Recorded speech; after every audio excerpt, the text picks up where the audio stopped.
foi pedido para fazer então uma pequena explicação a respeito do processo do princípio do eclipse. Tá? Nós tivemos o eclipse ontem. Eu já quero deixar assim de antemão explicado para vocês o seguinte: todos esses eventos que são os chamados eventos inauspiciosos, que acontecem durante os alinhamentos planetários, aquelas pessoas que possuem uma ligação com o mestre espiritual, que tem um mestre espiritual, e esse mestre espiritual ele é autêntico. O mestre espiritual ele não precisa ser um devoto puro, ele não precisa ser 100% livre de todas as influências humanas, não é necessário isso, basta que ele tenha uma média um pouco acima, já é o suficiente para ser entendido como sendo autêntico. Agora, um mestre 100% transcendental é muito raro, né? E normalmente esses daí eles são mestres universais, né? Mas todos aqueles que têm uma relação, que têm uma âncora com um mestre, um orientador, uma âncora numa fonte, todas essas pessoas, elas são imediatamente, elas estão sempre sendo recebendo o fluxo de proteção produzido pelo sacerdote, né, que seria o mestre no caso, tá? Independente de qual mestre seja, se ele é autêntico, é o suficiente, tá bom? Então o que acontece? Todas as atividades, por exemplo, vamos supor, só para dar uma metáfora aqui simples para ser entendido. Imagina um pai de família, ele está trabalhando, ele está lá nos Estados Unidos, não é? Ele está trabalhando muito, ele está lá, né, de repente fazendo hora extra, 16 horas por dia e tal, né? Eu até posso dar um exemplo de mim mesmo, que no ano de 2017 eu estive na Coreia do Sul, né? Já mencionei isso algumas vezes. Eu sempre trabalhei lá com a nossa ONG, mas como eu levei meu filho, e aí nós fomos fazer uma experiência de uns trabalhos, né? Para que ele pudesse pegar uma experiência de vida e tal. E nós pegamos um trabalho lá que tinha que fazer 16 horas por dia. Eram só um mês e meio, mas eram 16 horas por dia de trabalho. Só que ganhava muito bem, né? E nós topamos a parada e pegamos firme lá. E o que nós ganhávamos lá naquele período era para pagar um terreno que nós estávamos comprando aqui no Brasil. E a minha filha, né, e a minha esposa estavam na Índia, e só meu filho e eu estávamos trabalhando. E nesse momento, embora elas estivessem em casa, ainda assim, o que acontece? Ainda assim, elas estavam recebendo os mesmos benefícios que nós, que estávamos trabalhando. Porque o terreno que foi adquirido é da família. Então, a minha filha tem direito, a minha esposa tem direito, o meu filho tem direito e eu também tenho direito. E os direitos são exatamente iguais. Não há diferença entre nós nesse sentido. Embora nós tenhamos feito o sacrifício, os benefícios são coletivos, né? Da mesma forma, por exemplo, se tem um time de futebol e os jogadores estão no campo, os jogadores estão correndo, os jogadores estão se sacrificando no campo, mas se um dos jogadores chuta a bola e faz um gol, o pessoal que está no banco de reserva também sente, né, o impacto disso e acaba tendo o mesmo benefício. E por aí vai. Então, quando o sacerdote ou mestre espiritual ele está focado, ele está consciente dos tratos e cuidados que eles têm que ter com aqueles que são dependentes dele, então automaticamente todas essas pessoas que estão ligadas a que estão ancoradas nessa pessoa, ou nesse mestre, ou nessa fonte, acabam por também receber os benefícios produzidos pelo mestre. Isso é mais verdadeiro ainda quando o discípulo é autêntico. Também tem isso. Não basta que o mestre seja autêntico. O discípulo também tem que ser autêntico para que o mestre não se torne um amuleto, né, artificial nas mãos de uma pessoa letárgica e egocêntrica, não funciona assim também. É de duas vias. O mestre tem que ser autêntico e o discípulo também tem que ser, porque senão a magia não funciona. Então não adianta jogar a responsabilidade para o mestre e ficar em casa dormindo, que não funciona, tá? Não é assim que funciona. O discípulo tem que ser autêntico para poder receber uma coisa oferecida, a outra coisa tem que ser, a outra parte tem que receber. Então, aquilo que é recebido de maneira apropriada funciona de maneira apropriada. Então, aqueles que são... alguém perguntou se eu estou gravando isso. Sim, está sendo gravado, né? Tulasi, está sendo gravado, tá? Então, aqueles buscadores, essas almas, porque são o quê? Almas, né? Nós somos todos almas, nós somos jogadores e nós estamos aprendendo a jogar o jogo, né? Para justamente fechar o jogo, né? Zerar a fase e passar para a próxima fase, porque essa fase ela é desfavorável, né? E só realmente passa para a próxima fase os jogadores que entendem a princípio, pelo menos a priori, que esta fase ela não é favorável. É justamente pelo fato de que as coisas se interrompem e nós temos a intuição de eternidade, de continuidade. Nós criamos laços afetivos que nos tornam completamente vulneráveis e dependentes. Por exemplo, quando nós temos filhos, pronto, acabou a nossa liberdade. Por quê? A nossa assim chamada liberdade, não é? Porque quando nós temos filhos, a nossa felicidade depende de outro.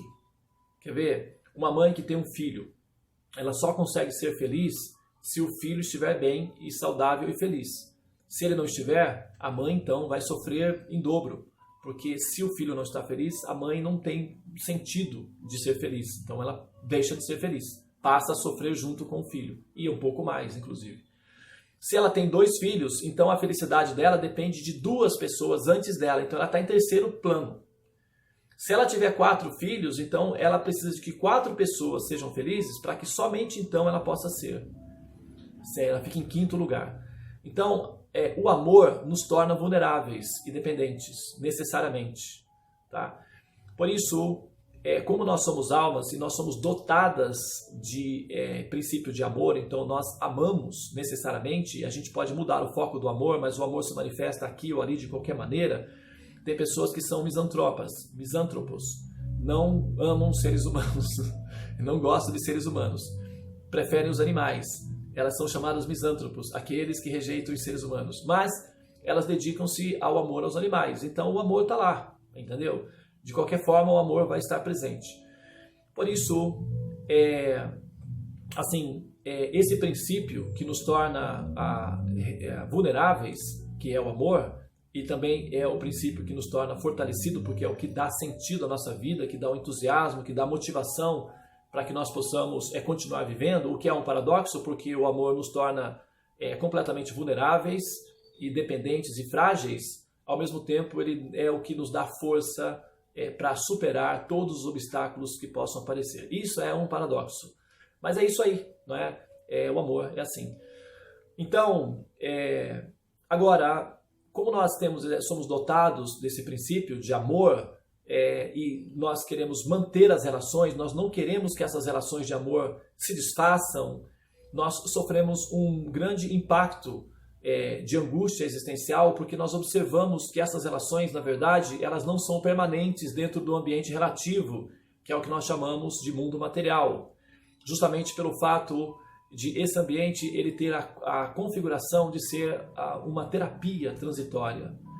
Nós estamos dentro de um ambiente cuja funcionalidade é uma terapia transitória, porém possuímos uma intuição de eternidade e continuidade. Então isso dá um efeito colateral, chamado angústia ou crise existencial. Tá? Então o que nós queremos fazer? Nós queremos resolver o problema técnico da desestruturação. Nós queremos simplesmente eliminar a questão da temporalidade. E isso está correto, porque como nós somos almas, nós queremos um princípio contínuo, um princípio eterno. Nós não queremos um processo que gera uma grande expectativa, que é uma potência de sensações profundas, tal como é o amor, e depois a interrupção desse processo, porque isso é meio bipolar, né? É uma situação meio estressante, angustiante, por assim dizer. Então, o que nós queremos fazer? Nós queremos eliminar a parte ruim desse processo e manter aquilo que é bom. Então, o que é bom? Relações amorosas e amor eterno. Isso é bom. E principalmente quando as relações são amorosas. Então, nós queremos manter isso daí. Para que a gente consiga esse efeito, é necessário que nós joguemos numa outra fase. A fase humana não tem essa configuração. Infelizmente, a fase humana ela é didática. E como a fase humana possui muitas almas num estágio de esquizofrenia, vamos dizer assim, crônica, elas cometem violências. E se as relações fossem eternas num ambiente em que a alma, numa fase condicionada, é um pouco bárbara, rudimentar e grotesca, animal, por assim dizer, a vida seria mais ou menos infernal para aqueles que sofrem nas mãos ou que passam por experiências de sofrimentos em relação a essas almas menos evoluídas. Por isso, a funcionalidade de ser temporário é um sistema de segurança para aqueles que são almas evoluídas ou mais sinceras, pode-se dizer assim. Eu já mencionei isso algumas vezes, mas eu vou mencionar novamente. Esse mundo, talvez você já tenha ouvido falar sobre isso, esse mundo é dos espertos, né? Eles dizem, esse mundo é dos espertos. E eles estão certos, eles estão corretíssimos. Eles, assim, estão muito perfeitos nessa afirmação. Esse mundo, o mundo das sombras, o mundo das ilusões, o mundo das interrupções, pertence aos espertinhos. O mundo transcendente, o reino de Deus, a permanência, a experiência profunda e contínua de amor absoluto e permanência das relações, pertence apenas aos inocentes. Os espertos permanecem aqui, nascendo e morrendo constantemente, se tornando adubos decadentes nesse mundo de sombras e de escuridão e de ignorância. Os espertos permanecem nascendo e renascendo. Somente os inocentes é que transcendem esse nível inferior de existência. E agora, sempre que nós estamos aprendendo a jogar numa fase em que o objetivo é fechar a fase ou finalizar a equação, inevitavelmente nós precisamos de um jogador que já tenha entendido as regras do jogo e que saiba jogar apropriadamente para se alcançar o objetivo. Então é preciso de um guia, de um líder, de um mestre, de um orientador, de uma pessoa capaz de dar respostas conclusivas para as perguntas fundamentais e que ao mesmo tempo tenha condições reais de liberar-se a si próprio e de liberar aqueles que dependem dele de uma forma ou outra. Tá? Então é necessário que se encontre um mestre autêntico, capaz de responder às suas perguntas fundamentais, tá? De maneira pragmática, objetiva, que simplesmente elimine do seu coração as dúvidas. Você pode até continuar tendo dúvidas por conta da sua dificuldade de entender as orientações, as explicações, isso é uma coisa. Mas as explicações do mestre devem ser conclusivas, tá? Ou seja, pragmáticas, racionais e objetivas, porque os assuntos referentes à Suprema Personalidade de Deus são todos inteligentes e inteligíveis. Não tem nada assim que não possa ser compreendido, principalmente porque nós precisamos compreender. Então seria incoerente da parte de Deus tornar as coisas ilegíveis, ininteligíveis e incompreensíveis. Isso é uma teoria falsa, tá? Essa ideia de que as coisas são incompreensíveis, são ininteligíveis, são abstratas, são inatingíveis, isso é um truque psicológico, é uma armadilha intelectual. E claro, né, é muito fácil cair nela porque o jogo é difícil, então é mais fácil finalizar assim, as operações jogando tudo para um vazio absoluto que não tem definição, então fica tudo meio que informal e abstrato. Não é assim que funcionam as coisas. A inteligência de Deus é bastante pragmática, tudo funciona de uma maneira muito perfeita e de uma maneira bastante pragmática. Então nós temos que nos harmonizar com a inteligência do Supremo para compreendê-los, tá? E para isso tem as explicações védicas, e dentro das explicações védicas são as explicações Vaishnavas as mais apropriadas para se fechar a equação de uma maneira segura, divertida e feliz. O Bhagavad Gita, Krishna diz que Raja Vidya Raja Guhyam, este conhecimento é o conhecimento mais confidencial, ele é o rei de todo o conhecimento. Ele é fácil e se executa alegremente. Essas são as palavras de Sri Krishna, a Suprema Personalidade de Deus. Ele é fácil e se executa alegremente. Ele é fácil para aqueles que estão ligados a Krishna, ligados ao Supremo, tudo se torna simples e fácil. Aqueles que estão desconectados, aí fica difícil. Aí complica mesmo, porque a pessoa está sozinha na floresta, sem um guia, e chegar do outro lado realmente fica difícil. Bom, dentre os manuais de instrução, então o mestre, aquele que é o líder, o guia, ele vai ter aí, digamos, ele terá alguns recursos à disposição para poder fazer essa operação, certo? Então ele pode usar de vários recursos para chegar, enfim, para exercer essa funcionalidade. Dentre os mestres védicos normalmente, os mestres completos, normalmente eles também são astrólogos. Por quê? Porque o discípulo, ou a alma que está buscando, chega até o mestre normalmente com questões práticas, com problemas pragmáticos, da questão da vida prática mesmo. Ele quer entender a cabeça, ele quer entender por que ele pensa assim, por que as coisas acontecem assim, ele quer se compreender. E isso se faz de duas maneiras. Ou o mestre, ele é um místico vidente, chamado brigo, que ele olha para o discípulo, ele já entende tudo o que está acontecendo com o discípulo e simplesmente orienta o discípulo baseado simplesmente no contato visual. Então aí ele já é um vidente, ele é um brigo, e esses sábios, eles normalmente são antissociais, eles não gostam de, não são misantropos, mas eles são antissociais. Por quê? Porque eles veem os problemas, entendeu? Uma pessoa chega, ele já tem o arquivo todo ali da pessoa, e isso acaba um pouco que me incomodando, tirando a paz interna que ele tem, né? E ele, como ele está habituado ao êxtase da paz e da segurança emocional, é muito difícil ele sair desse ambiente para ficar lidando com problemas práticos, como por exemplo, por que o meu casamento não está dando certo? Então esses sábios, esses brigos, eles entendem da seguinte maneira: deixem que os mortos enterrem seus mortos. Ou seja, eles vão se virar sozinhos, eles vão descobrir uma forma de resolver isso sozinho. Eu não estou disponível para esse tipo de questões. Esses brigos, que são utamas, que são muito, muito assim, transcendentais, eles não costumam se envolver nos assuntos práticos de detalhes da vida de cada pessoa. Tá? Normalmente, eles se oferecem quando os assuntos são de natureza transcendente. Eles estão disponíveis para conversar sobre assuntos transcendentais. Assuntos pragmáticos, não, eles se encolhem nas cavernas e é muito difícil encontrá-los. Tá? Então, quando eles decidem fazer trabalhos filantrópicos, altruísmos, aí ele desce da plataforma Uttama e fica na plataforma Madhyama.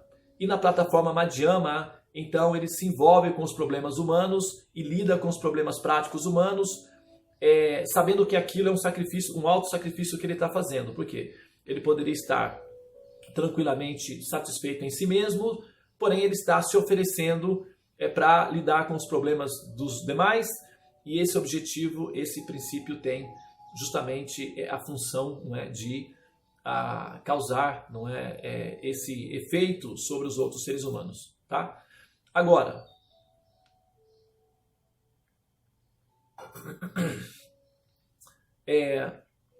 quando o astrólogo, normalmente para lidar com esses assuntos como nós estamos falando aqui, que é a questão do princípio do eclipse, é astrologia, tá? Que seria no caso o sistema Jyotisha, né? o Jyotish. A astronomia explica apenas como as coisas funcionam do ponto de vista técnico, ok? E para explicar a astronomia para uma população rudimentar se utiliza a mitologia, ok? Diferentes tipos de mitologias. Depois que você aprende o princípio técnico científico, então as mitologias ficam sendo alegóricas e passa a valer as considerações matemáticas ou científicas do processo. E ciência significa que nós compreendemos como as coisas se dão do ponto de vista da estrutura lógica do funcionamento do cosmos. Isso é basicamente ciência. Ciência é simplesmente uma forma de dizer que nós entendemos a lógica das relações entre os chamados elementos ou os princípios matemáticos. Isso é o que a gente chama de ciência. Afora isso, os processos são utilizados como mitológicos, né? São histórias, metáforas para facilitar o entendimento e a absorção daquele público que não tem recursos suficientes para entender as coisas do ponto de vista pragmático, né, pode-se dizer. Bom, então, na cultura védica, os eclipses eles sempre foram tratados como sendo um demônio chamado Rahu, né?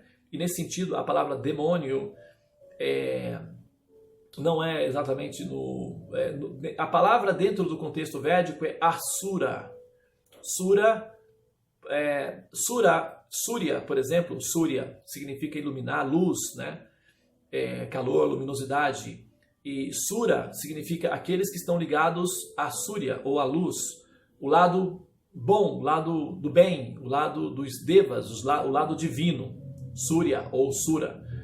E Asura é um prefixo de negação, como por exemplo, Vidya significa conhecimento e Avidya significa ignorância. E a Sura, que significa a luz, é o conhecimento, a luz, enfim, a divindade. E Asura significa aqueles que estão à parte da luz, aqueles que estão longe da luz, aqueles que estão no escuro. Então, foi traduzido como demônio, né? Mas na verdade a palavra basicamente se refere àqueles que estão em sentido oposto à divindade, aqueles que são hedonistas, que rejeitam o princípio do cultivo da divindade, aqueles que são simplesmente os chamados materialistas pragmáticos. Então eles são tidos como asuras. E asura significa...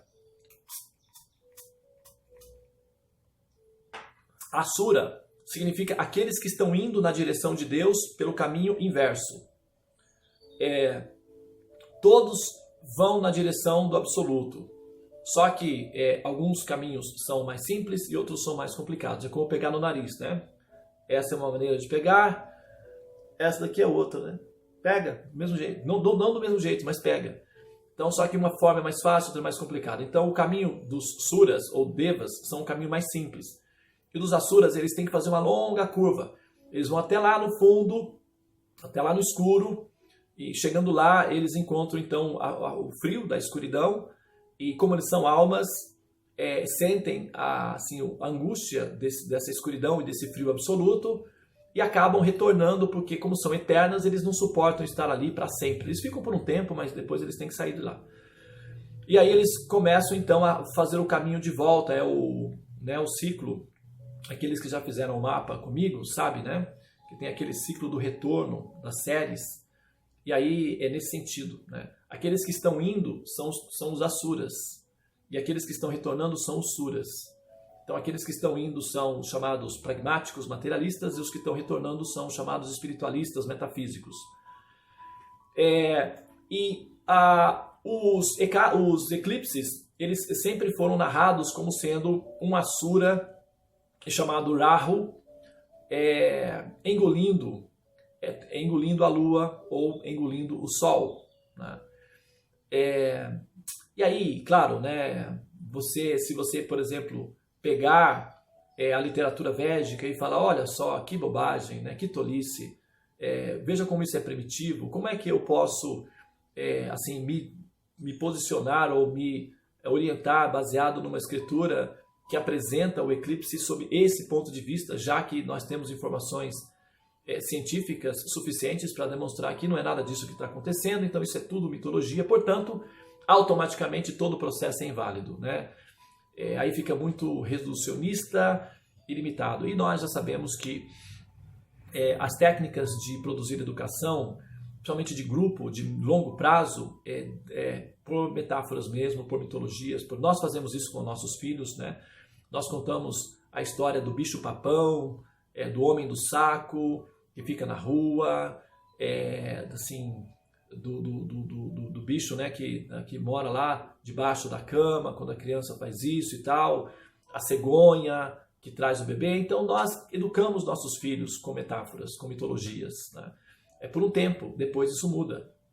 E também a humanidade, ela é também educada por mitologias, por metáforas, e isso você joga aí dentro de um contexto coletivo, você pode jogar aí uns 10 mil anos, né? 15 mil anos aí de atividade que é funcional, tá? Então, na verdade, quando se fala dos eclipses, se menciona que esse é um momento asura, é um momento escuro, né? O eclipse, basicamente, ele é quando a escuridão cobre a luz, né? E essa escuridão são de duas naturezas. Uma é extremamente maléfica e outra é benéfica do ponto de vista espiritual. Esse eclipse de ontem, por exemplo, é um eclipse benéfico. Eu sei que todas, assim, por conta da Covid-19, da pandemia, do ano de 2020, que era Arro, né? O ano de 2020 era Arro, é 4, né? 4 significa Rahu. E Rahu significa justamente uma cabeça sem o corpo. Então as pessoas ficam presas, elas não podem caminhar porque não têm as pernas. Elas ficam, as mãos, não têm as mãos, então elas querem se agarrar em alguma coisa e simplesmente não têm aonde se agarrar. Então elas estão ansiosas porque elas estão presas e sem poder fazer nada, basicamente. E isso exige delas uma paciência, uma determinação de esperança. Então isso acaba sendo o aspecto positivo, é que elas precisam desenvolver, não é, em si mesmas autocontrole para suportar, não é, o processo todo. E o Raul Seixas, né, comentou, né, não pense que a cabeça aguenta se você parar, né? Ele cantou isso daí. Não pense que a cabeça aguenta se você parar. Então, assim, o ano de 2020, que é o ano de Rahu, ele é um ano escuro, ele é um eclipse. Desde o início do ano até o finalzinho, ele é um eclipse. Então, nós estamos sob efeito de um eclipse anual. E o eclipse de 2020 é o eclipse de Rahu. Rahu, ele é a fumaça. Como Rahu, ele é o eclipse da Lua. Ketu, que é o eclipse, o subeclipse que aconteceu ontem, é o eclipse do Sol. Então tem uma diferença entre o eclipse da Lua e o eclipse do Sol.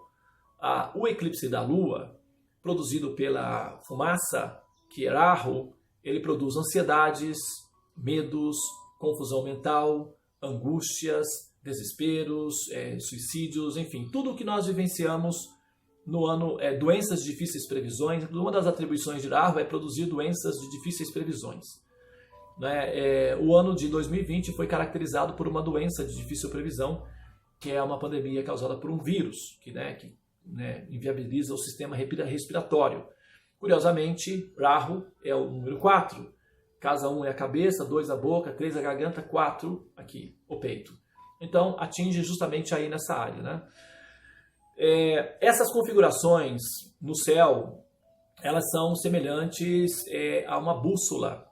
E os técnicos que conseguem ler a bússola são chamados os astrólogos védicos. E através dessa bússola, porque você precisa de uma bússola precisa.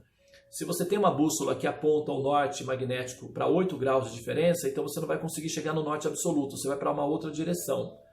Por isso que existe uma diferença também entre a astrologia védica e a astrologia tropical. Nós temos um recurso de matemática mais precisa.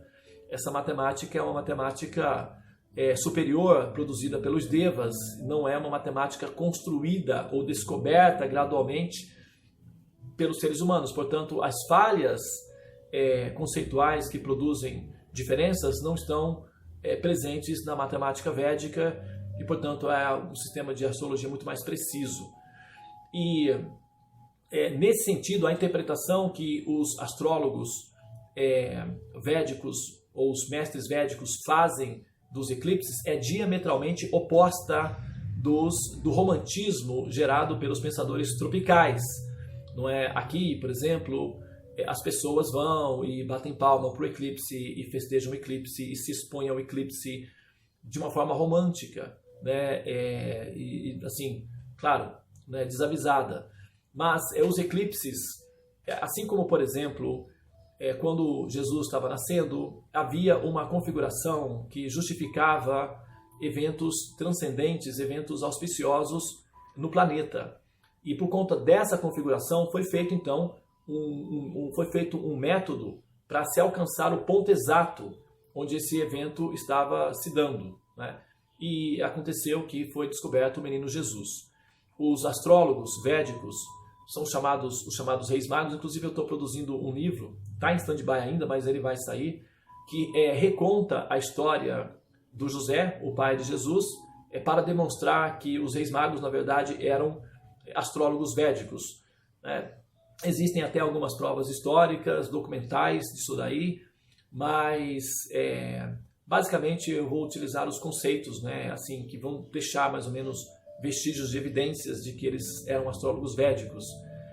E então, dependendo do tipo de configuração que está no céu, esses técnicos que sabem ler a bússola, ou seja, o próprio céu, conseguem definir os eventos que vão estar à disposição dentro do programa, porque o universo ele é um programa, e é como se fosse um filme, e o filme vai liberando os capítulos, né, na medida em que vai chegando os momentos. Então agora é cena tal, agora é cena tal, tal, tal.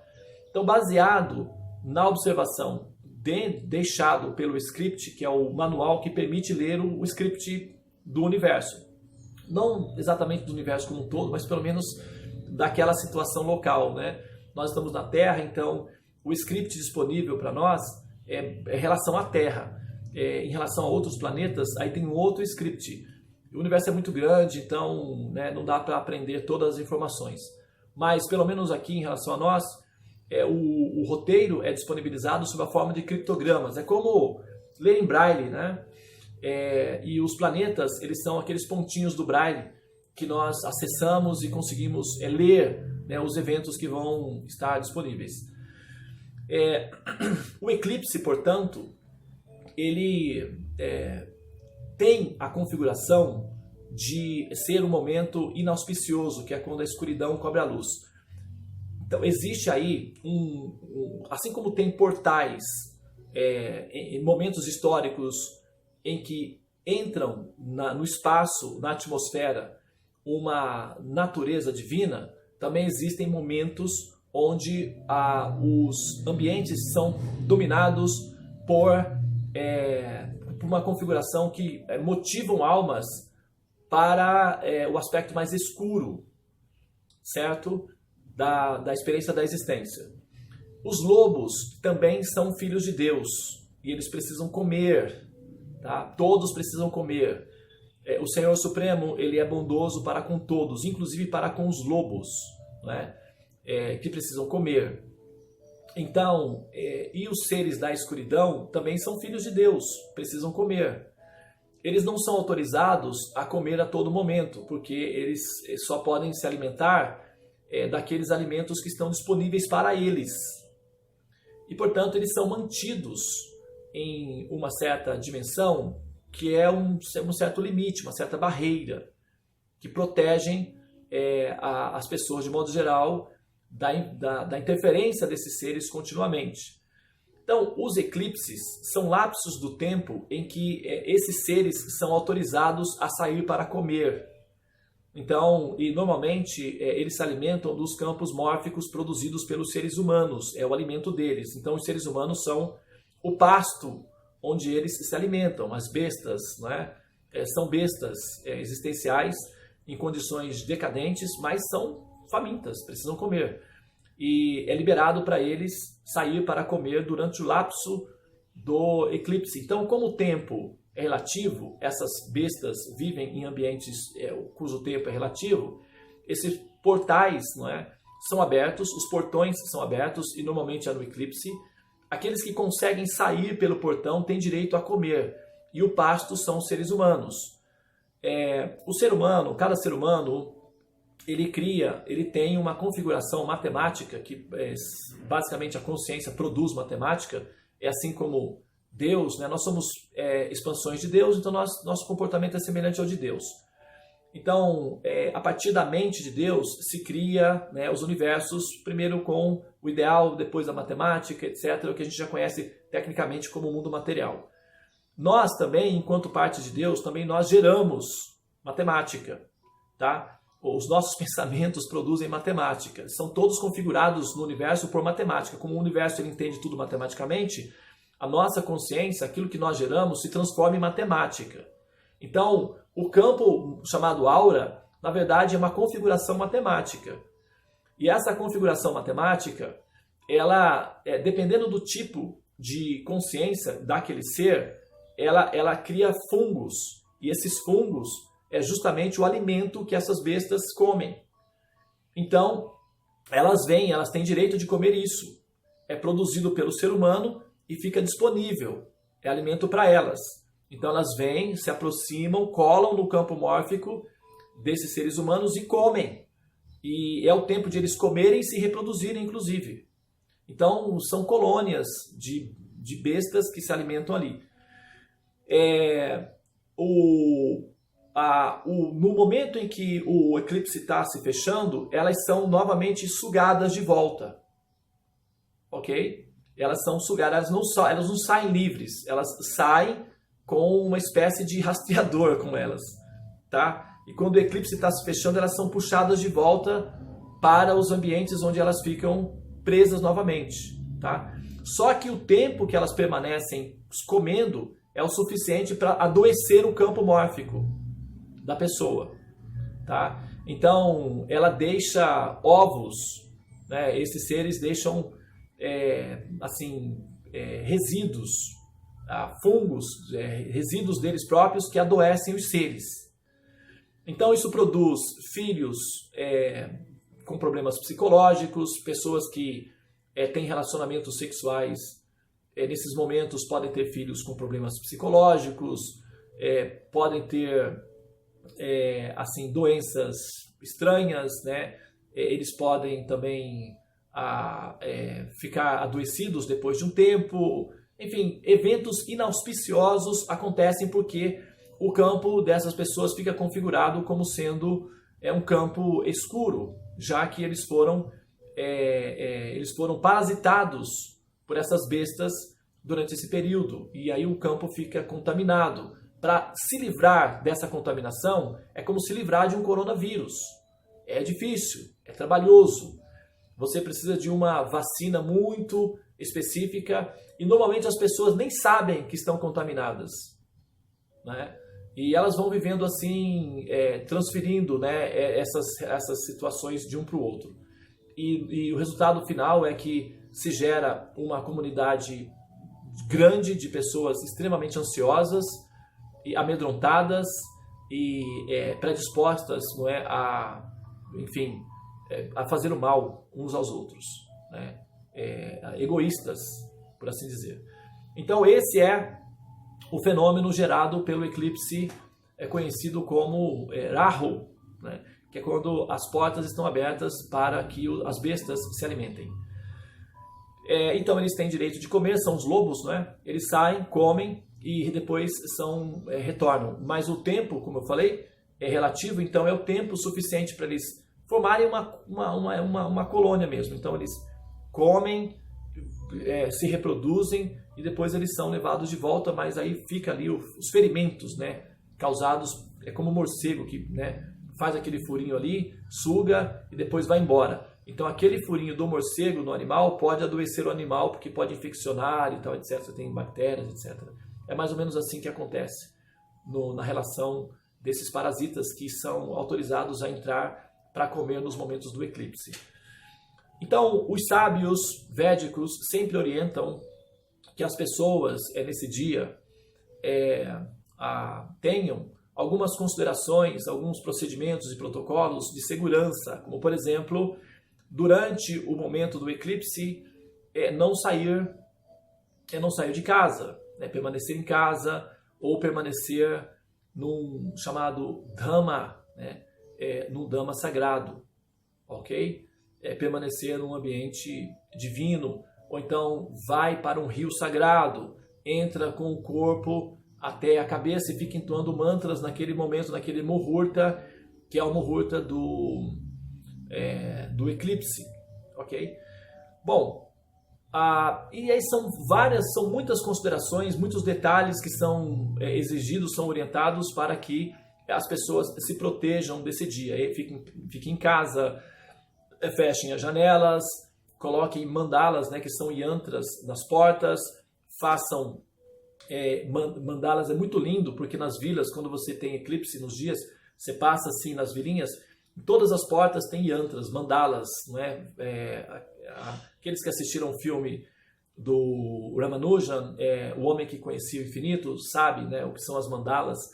Então, os yantras, as famílias fazem os yantras nas portas das casas, assim no teto, nas janelas, mantém tudo fechado, então fica um silêncio. Até alguns anos atrás, o governo declarava esses momentos off, né, lockdown. Era assim, o comércio era autorizado, bancos, tudo fechava, até alguns anos atrás. E as pessoas então permaneciam em estado de introspecção naquele momento, reclusas, porque quando os lobos estão passeando, né? Imagina que você tem, por exemplo, uma cobra está andando próximo de você. O que você faz? Você fica paradinho, bem quietinho, espera ela passar. Se fizer movimentos, ela pode te picar, não é? Então você fica quietinho, assim, paradinho. É mais ou menos isso no momento do eclipse, você ficar quietinho, paradinho, né? Não é ficar lá gritando, ei, eu estou aqui. Imagina um lobo tá passando e você tá vendo, ele tá lá longe, você tá aqui, você faz o quê? Você fica quietinho, espera ele ir embora. Aí você fica pulando, ei, eu estou aqui e tal. Aí então pode dar problema isso. Então é mais ou menos isso o que acontece com o eclipse. Tá? Agora, o eclipse solar, aí ele já tem um aspecto extremamente, que é um aspecto mais assim, um aspecto mais positivo do processo do eclipse, que é o seguinte: quando você tem ativa, esse foi o eclipse de ontem, por exemplo. Quando você tem aí o princípio que é o eclipse solar, ativa o aspecto de Ketu, né? Que o eclipse solar é representado pelo princípio Ketu. O Rahu e Ketu, eles são equivalentes de um corpo, tá? Porém, Rahu é a cabeça sem o corpo e Ketu é o corpo sem a cabeça. Rahu, ele é o eclipse da noite. A noite é iluminada pela lua, então já tem uma certa penumbra. Então, quando você tem um eclipse sobre a penumbra, aí a escuridão fica absoluta. Na escuridão, os lobos se divertem mais. Os ladrões preferem a escuridão. Tudo que se vai fazer que as pessoas não podem saber, o escuro fica mais apropriado. Então, o eclipse da noite é um eclipse da escuridão, da penumbra absoluta. Correto? Já o eclipse do Sol é diferente, né? Você ainda tem alguma luminosidade no ambiente. Você ainda tem algum ponto de referência de luz, né? E nesse sentido, o Sol representa, dentro do conteúdo, dentro do compêndio do sistema de orientação, que é o Jyotisham, a astrologia, o Sol, ele representa o ego, né? É o Ahamkara, é o falso ego, também conhecido como o orgulho. O orgulho. O Sol representa o nosso princípio orgulhoso. O Sol representa o poder. O Sol, onde está o Sol, indica onde no mapa astral, por exemplo, onde estiver o Sol, indica onde é que nós quereremos impor a nossa autoridade, quereremos impor o nosso poder. Onde está o princípio, que é o Sol no mapa, indica onde é que nós vamos abusar do nosso direito de existir sobre os demais. O Sol indica poder. O símbolo do Sol é um círculo com um ponto no centro. Então é concêntrico, ou seja, é egocêntrico. O Sol representa o nosso aspecto egocêntrico. Onde está o Sol, aí vai estar o nosso egocentrismo, o nosso egoísmo, a nossa insensibilidade, o nosso aspecto psicopata, que é aquele aspecto em que nós somos capazes de produzir sofrimento nos demais sem sentir que isso é um problema real. Entendeu? Ou às vezes nem sentir que é um problema. Justamente são as características dos psicopatas, né? Eles causam sofrimento aos demais e não têm, assim, teoricamente, a percepção de que isso é um problema de fato. Então, onde está o Sol indica o nosso egoísmo, o nosso egocentrismo, a nossa insensibilidade, que é aquilo que nos mantém presas na clínica, né? Já que existe um princípio psicopata, então a clínica é apropriado para que o tratamento seja feito, e essa clínica chama-se o mundo material. Então, quando acontece o eclipse solar, Ketu, que é um aspecto extremamente espiritual, inclusive, porque Rahu e Ketu, eles são um corpo. Originalmente, na mitologia, né, na história, foi separado a cabeça do corpo. Então, a cabeça mantém a mentalidade Asura, que é a mentalidade, e Rahu é considerado, ele é um Aditya, que é um Daitya, que significa demônio, né, ou Asura. Então, na cabeça fica o estado da consciência. Então, quando foi cortado a cabeça, separado a cabeça do corpo, o corpo ficou livre da tendência demoníaca. Mas a cabeça não, a cabeça continua tendo aquela mesma mentalidade assúrica. Porém, o corpo ficou livre desse processo. Então, se uma cabeça divina for colocada nesse corpo, então esse corpo vai se comportar de maneira divina, porque o corpo ele é automático, ele vai onde a cabeça leva. Então, o Ketu representa aquele aspecto em que nós estamos buscando uma experiência diferente da experiência anterior, em que nós estamos buscando uma cabeça, e essa cabeça, como nós já vivenciamos a experiência não divina, que é a experiência Asura, do caso do princípio do Rahu, fica então a ansiedade por um princípio diferente, que é um princípio Sura, divino. Por isso o Ketu representa a espiritualidade. Sempre que eu preciso conhecer a natureza espiritual de uma pessoa, eu observo onde está o planeta Ketu.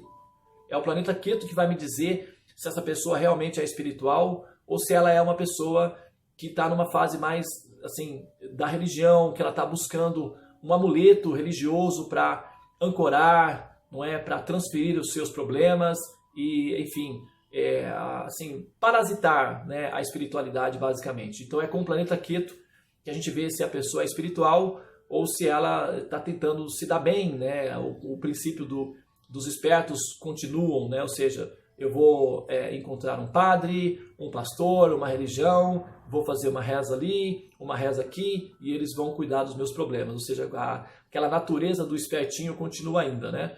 Então é no mapa que a gente verifica se a pessoa de fato é espiritual ou se ela assim está tentando se dar bem ou, né, encontrar as facilidades que os mestres e os princípios espirituais podem produzir para ela. Ou seja, ela está tentando colocar a espiritualidade, as autoridades a serviço dela. Então continua sendo uma criança egoísta que quer tudo para si e está simplesmente utilizando da espiritualidade como um dos recursos para satisfazer os seus próprios desejos egoístas. Dependendo de onde a posição Ketu está, dá para definir ou identificar qual é o nível da espiritualidade da pessoa. É com Ketu que a gente analisa isso. E o eclipse solar, ele manifesta o princípio Ketu, tá? Que como Ketu é um eclipse também, o Sol representa o egoísmo, o Sol representa o egocentrismo, né? A nossa natureza de exercício de poder. E quando o eclipse solar se dá, o que acontece com o egoísmo? O que acontece com o egocentrismo? Fica eclipsado. Então diminui, o egoísmo diminui, o egocentrismo diminui e a insensibilidade, a ausência de empatia diminui. Então aparece nesse momento o altruísmo. E nesse momento aparece a filantropia, aparece a empatia, a compaixão. Por isso que Ketu está relacionado com a espiritualidade, que é quando o ser consegue superar a pressão do egoísmo e se manifesta como um princípio altruísta. E é nesse momento em que ele consegue se libertar da escuridão que é justamente produzido pelo egoísmo. Portanto, o princípio, que é Ketu, ele tem essa funcionalidade de despertar o ser para a espiritualidade. E o eclipse de ontem, apesar de que o ano Rahu, né, de 2020, ele é um eclipse hedonista, o subeclipse de Ketu é como se fosse, por exemplo, imagina uma estação de inverno, né? Nós estamos no inverno na Europa. Aí está assim, frio a toda parte, e de repente durante uma semana aparece um solzinho, derrete o gelo, então dá aquela sensação de gostosa, de calor e tal, e depois volta a ficar escuro, nevar de novo. Então é mais ou menos isso. Os eclipses produzidos por Ketu, eles dão, né, uma diminuição do egoísmo, do egocentrismo, e faz com que a pessoa fique um pouco mais espiritualizado, né, nesse sentido. Mas, ainda assim, como se trata de um eclipse, e nesses eclipses, todos, sempre, em todos os eclipses, as bestas são autorizadas a sair para comer, mesmo no eclipse do Sol, eles também saem para comer. Então, aqueles que são espiritualistas, nesses períodos, eles permanecem também, eles observam os mesmos procedimentos que são orientados nas Escrituras, para que eles possam, assim, progredir espiritualmente. Então, é um momento bastante profundo, espiritual, e aqueles que observam esse eclipse com atividades espirituais, eles se tornam pessoas auspiciosas nesse momento. Eles se aprofundam muito na espiritualidade, superam muito o egoísmo, superam bastante o egocentrismo e ficam mais altruístas, mais espiritualizados, mais sensíveis à transcendência, tá? Então esse tem esse processo aí. Como a sala dos mantras tem a finalidade de ser um princípio contínuo de atividades espirituais, então todos aqueles buscadores que ancoraram, que jogaram as suas âncoras na sala dos mantras, todos os eventos, existem centenas de outros períodos astrológicos que são chamados Ugra Karmas ou Ugra Grahas. Ugra, né? Ugra significa como ogro, significa